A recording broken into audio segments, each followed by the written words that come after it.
This church has over 120 years of life living in community. Originally, we were a Norwegian congregation, and all the folks who came to church lived on our blocks. Over the years, the neighborhood changed, and the residents of the neighborhood moved out. And as new neighbors moved onto our blocks, the church did not get reacquainted with them.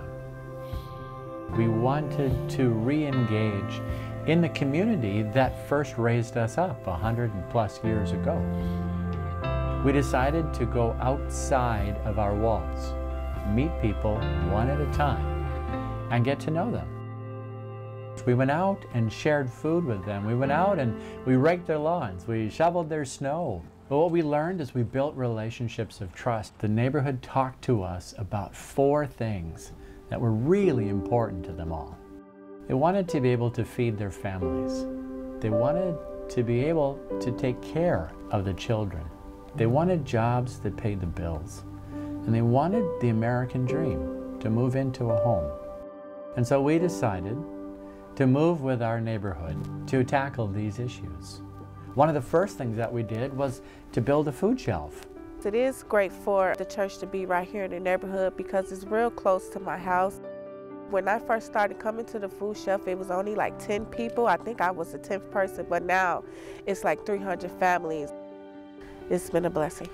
An amazing thing happened. When the neighborhood came to get a bag of groceries, neighbors got to know neighbors. And from within that relationship, the community that was built began to take ownership of the very programs the church thought it was providing for the neighborhood. So that now, for instance, our food shelf is entirely staffed by volunteers who live in the neighborhood.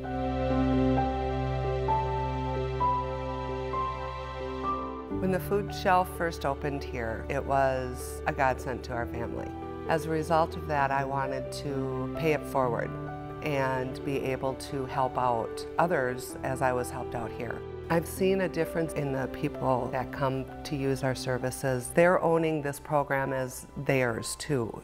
They use it, they want to know what they can do to help support it.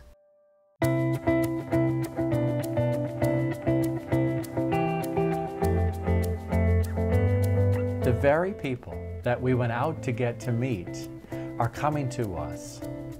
In addition to using the food shelf, to coming to our community meals, to sticking around for the hot dog barbecues and the food distribution lines and the opportunity center and all of the employment stuff that we're doing, they're beginning to come for our Bible studies. Last year, Gethsemane took in over 30 members. We are currently doing baptisms by assembly line.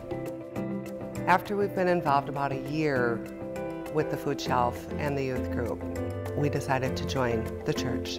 We've decided this was a good place for us. I joined the church.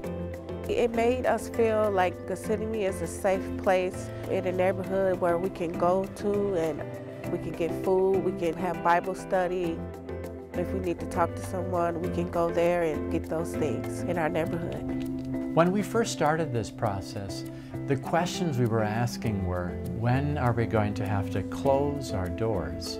But now, as our congregation sees new members walking in, sitting in the pews, wanting to be a part of the ministry of Jesus Christ on these blocks, this amazing transformation has happened.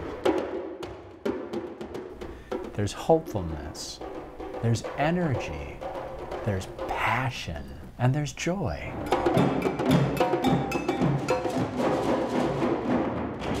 With all that the church provides on this corner, it's really opened the doors for the community to come out and to be together and just grow on this corner.